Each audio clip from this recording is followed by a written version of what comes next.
Hi hello friends, అందరూ బాగున్నారా? First time నా ఛానల్ చూసిన వాళ్ళతో ప్లీజ్ సబ్స్క్రైబ్ చేసుకోండి, లైక్ చేయండి.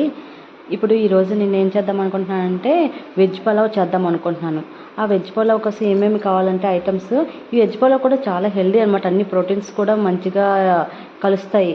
వాటి కోసం ఏమేమి కావాలంటే ముందుకు క్యారెట్, బీట్రూట్, టమాటా, బంగాళదుంపలు, ఉల్లిపాయలు, గ్రీన్ పీస్, ఈ బాస్మతి రైస్ 2 గ్లాసులు అనమాట. వాటర్ ఆల్రెడీ కొలతతో వాటర్ తీసుకున్నాను.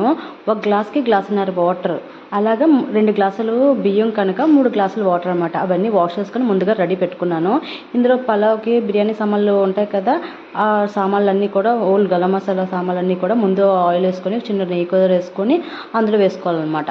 తర్వాత మనం ఏదైతే పక్కన పెట్టుకున్నామో ఆనియన్స్ను పచ్చిమిరపకాయలు ఉన్నాయి కదా, అవి కూడా నెక్స్ట్ వేసుకోవాలి.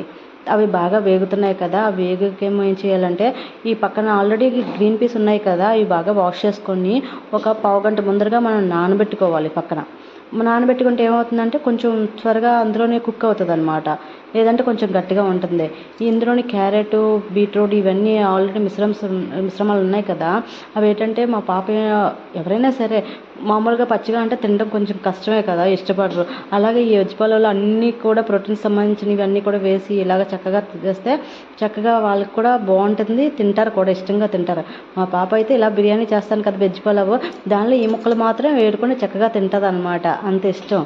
అందుకోసమే వెజ్ పలావ్లోని అన్నీ కూడా మంచిగా ప్రోటీన్లు కలిసేలాగా బంగాళదుంప, బీట్రూట్, క్యారెట్, గ్రీన్ పీస్ అన్నీ ఇంపార్టెంటే కదా, మంచి ప్రోటీన్లు కలిస్తాయి కదా, అందుకే అలాగా మిక్స్ చేసి వెజ్ పలావ్ చేస్తున్నాను అనమాట. ఇప్పుడు ఏం చేయాలంటే ఆల్రెడీ బంగాళదుంపలో గ్రీన్ పీస్, క్యారెట్, బీట్రూట్ అవన్నీ కూడా అందులో వేసుకొని బాగా వేపుకోవాలి. తర్వాత కొంచెం అల్లం వెల్లుల్లి పేస్ట్ ఇంట్లో తయారు చేసుకునేది ఉంది కదా, అది కూడా అందులో వేసుకొని కొంచెం వేపాలి. తర్వాత ఏం చేసుకోవాలంటే మనం ఆల్రెడీ కుక్కర్లో పెట్టుకున్న బియ్యం ఉన్నాయి కదా పక్కన నానబెట్టుకుని, అవి కూడా వేసుకొని 2 విజిల్స్ వచ్చేలా పెట్టుకోవాలి. అంతే. నా ఛానల్ సబ్స్క్రైబ్